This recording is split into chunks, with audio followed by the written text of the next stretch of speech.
अस्सलाम वालेकुम students, welcome to my YouTube channel. आज की इस वीडियो में हम लोग न्यू टॉपिक स्टार्ट कर रहे हैं अपने ऑपरेटिंग सिस्टम का जो हमने स्टार्ट किए हुए हैं। आज हमारा टॉपिक नंबर 6 है डेड लॉक का, और आज हमारा लेक्चर नंबर 23 है और डेड लॉक का पार्ट नंबर आज 1 हम डिस्कस करेंगे। इससे पहले कि मैं नेक्स्ट प्रोसीड करूं, अगर आप मेरे चैनल पर न्यू हैं तो प्लीज़ सब्सक्राइब करें और अपने फ्रेंड्स तक भी शेयर करें ताकि वो भी इनसे फ़ायदा हासिल कर सकें। अगर आपको वीडियो इन्फॉर्मेटिव लगे तो लाइक करना मत भूलें।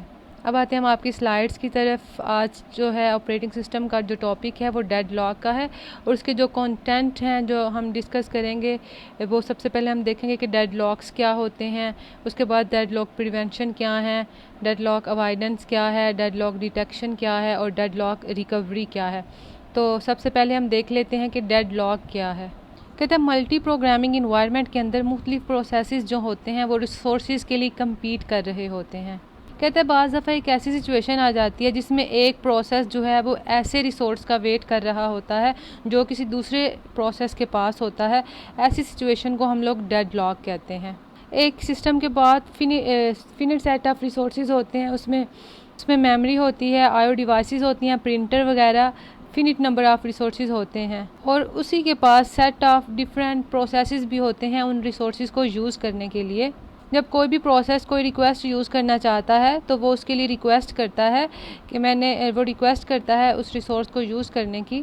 अगर रिसोर्स फ्री होता है तो वो उसको मिल जाता है, लेकिन अगर रिसोर्स वो वाला रिसोर्स जो उसने मांगा होता है वो किसी और प्रोसेस के पास होता है तो फिर इसको वेट करना पड़ता है। लेकिन बाज़ दफ़ा ऐसे होता है कि जो प्रोसेसेस हैं वो वेट ही करते रह जाते हैं दूसरे रिसोर्सेज का और उनको रिसोर्स मिलता ही नहीं। तो फिर डेड लॉक की डेफिनेशन को प्रॉपर्ली देखते हैं। कहते हैं डेड लॉक जो है वो एक ऐसा प्रोसेस की ऐसी स्टेट है जिसमें हर प्रोसेस जो है वो किसी दूसरे रिसोर्स के लिए वेट कर रहा होता है, किसी इवेंट के होने का वेट कर रहा होता है, जो तभी पॉसिबल हो सकता है जब कोई दूसरा प्रोसेस जो है उस रिसोर्स को छोड़ दे। तो बाज़ दफ़ा अब डेड लॉक में किस तरह से होता है, एक सर्कल सा बन जाता है प्रोसेसेस का। मतलब प्रोसेस 1 जो है वो रिसोर्स 1 को यूज़ कर रहा है, उसके बाद ये जो प्रोसेस 2 है वो इसके वेट कर रहा है, और इसी तरह जो प्रोसेस 2 के पास है रिसोर्स 2 वो इसका ये वेट कर रहा है। प्रोसेस इस दो रिसोर्सेज हैं और दो प्रोसेस हैं हमारे पास गिवन सिचुएशन में, जिसमें पहले प्रोसेस को रिसोर्स 1 दे दिया गया और दूसरे प्रोसेस को रिसोर्स 2 दे दिया गया। अब ये वाला प्रोसेस जो है वो रिसोर्स 2 के लिए वेट कर रहा है और ये वाला जो प्रोसेस है वो रिसोर्स 1 के लिए वेट कर रहा है। ऐसी सिचुएशन में जब ब्लॉक हो जाते हैं, ये तभी कहता है मैं ये रिसोर्स तभी छोड़ूंगा जब मुझे रिसोर्स 1 मिलेगा, और ये वाला प्रोसेस कहता है मैं तभी रिसोर्स 1 छोड़ूंगा जब मुझे रिसोर्स 2 मिलेगा। फिर ये क्या होता है कि ये वेटिंग में लग जाते हैं, ये एक सर्कल सा बन जाता है हमारे पास प्रोसेसेस और रिसोर्स का। इसको हम लोग डेड लॉक कहते हैं। और हमारे पास काफ़ी ज़्यादा डेली लाइफ में भी हम इनकी एग्जांपल्स ले सकते हैं कि बाज़ दफ़ा ट्रैफिक डेड लॉक हो जाता है, मतलब हर तरह से गाड़ियाँ आ रही होती हैं, उनको गुजरने के लिए कोई रास्ता ही नहीं मिल रहा होता, तो ऐसी सिचुएशन भी हमारे पास डेड लॉक कहलाती है। उसके बाद हम देखते हैं कि रिसोर्सेज कौन कौन से होते हैं जो कि प्रोसेसेस को असाइन किए जाते हैं। उसमें हमारे पास टेप ड्राइव है, डिस्क ड्राइव और प्रिंटर है। इसके अलावा जो इंफॉर्मेशन रखते हैं जो रिसोर्सेज, उसमें फ़ाइल, रिकॉर्ड, शेयर वेरिएबल और क्रिटिकल सेक्शन होते हैं। जो ऊपर वाले 3 हैं, टेप ड्राइव, डिस्क और प्रिंटर, जो हैं ये ऑब्जेक्ट के तौर पे यूज़ किए जाते हैं, और जो नीचे वाली 4 हैं, फ़ाइल, रिकॉर्ड, शेयर वेरिएबल और क्रिटिकल सेक्शन, ये हमारे पास पीस ऑफ इंफॉर्मेशन कैरी करते हैं।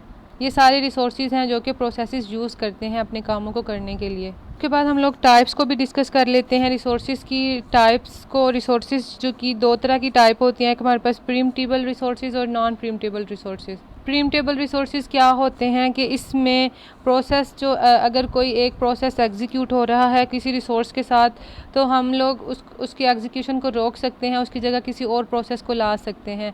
लेकिन नॉन प्रीम्प्टेबल में क्या होता है कि इसमें हम लोग जो चल रहा है प्रोसेस वही कंप्लीट होकर बाहर निकलेगा। इसमें क्या होता है कि हम लोग डिवीजन कर लेते हैं, जिस तरह राउंड रॉबिन में था ना कि 3-4 प्रोसेस हैं हमारे पास, हम लोग टाइम डिवाइड कर लेते हैं, टाइम क्वांटम या टाइम स्लाइस उनको दे देते हैं हर प्रोसेस को बारी बारी। मतलब पहले 1 प्रोसेस थोड़ा सा एग्जीक्यूट होगा, फिर दूसरा, फिर तीसरा, फिर शुरू से 1 होगा, फिर दूसरा, तीसरा, फिर स्टार्ट से 1 2 3, इसी तरह से मतलब हर प्रोसेस को थोड़ा थोड़ा टाइम दिया जाएगा प्रीम्प्टेबल सिचुएशन में। लेकिन नॉन प्रीम्प्टेबल सिचुएशन में क्या होता है कि जो रिसोर्सेज हैं वो प्रोसेस से नहीं लिए जा सकते, जब तक एक प्रोसेस अपना काम कंप्लीट ना कर ले, जब तक एक प्रोसेस कंप्लीट ना हो जाए वो रिसोर्स को छोड़ता नहीं है। वो हमारे पास नॉन प्रीम्प्टेबल सिचुएशन होती है। में किस तरह से रिसोर्सेज यूज़ किए जाते हैं, सबसे पहले तो रिक्वेस्ट की जाती है रिसोर्स की कि हमें ये रिसोर्स चाहिए। उसके बाद अगर वो रिसोर्स फ्री होता है तो उनको दे दिया जाता है, उनको मिल जाता है, तो वो रिसोर्स को यूज़ करते हैं और जैसे ही वो उसको यूज़ कर लेते हैं फिर वो इसको रिलीज़ कर देते हैं। अब नेक्स्ट हम आते हैं करैक्टराइजेशन। डेडलॉक की कुछ करैक्टराइजेशन भी होते हैं जिनके अंदर 4 हमारे पास करैक्टरिस्टिक्स हैं, इसके 4 कंडीशंस हैं जो कि होनी चाहिए। कहता है डेडलॉक तभी होता है अगर ये चारों कंडीशन साइमल्टेनियसली हो जाती हैं। अगर उनमें से एक भी चीज़ नहीं ना होती है इन चारों में से तो फिर डेडलॉक नहीं होता। डेडलॉक तभी होता है अगर ये चारों कंडीशंस पूरी हों। सबसे पहले म्यूचुअल एक्सक्लूसिव है। इसमें क्या है कि सिर्फ एक टाइम में एक प्रोसेस जो है वो यूज़ कर सकता है रिसोर्स को। होल्ड एंड वेट में क्या होता है कि एक प्रोसेस जो है वो किसी रिसोर्स को यूज़ कर रहा है और दूसरा उसके लिए वेट कर रहा है। और नो प्रीम्पशन में क्या होता है कि रिसोर्स जो है वो प्रोसेस जो है वो रिसोर्स को तभी छोड़ेगा जब वो अपना काम सारा कंप्लीट कर लेगा। जब एक प्रोसेस अपना काम पूरा कंप्लीट करेगा तभी वो रिसोर्स को छोड़ेगा, अदरवाइज़ हम ज़बरदस्ती उससे ले नहीं सकते। उसके बाद सर्कुलर वेट में क्या होता है कि सारे रिसोर्सेज जो हैं, एन नंबर ऑफ़ रिसोर्सेज होते हैं, वो एक दूसरे का वेट कर रहे होते हैं।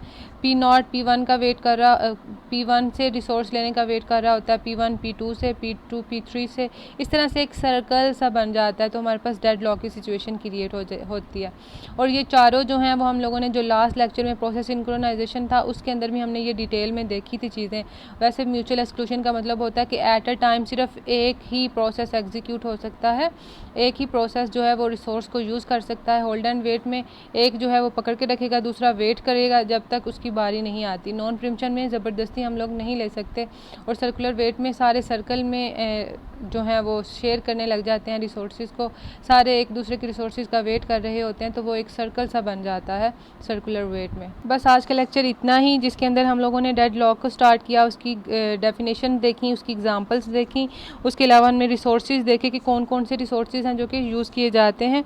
इसके अलावा हम लोगों ने टाइप्स ऑफ रिसोर्सेज भी देखी जिसमें प्रीम्प्टेबल और नॉन प्रीम्प्टेबल।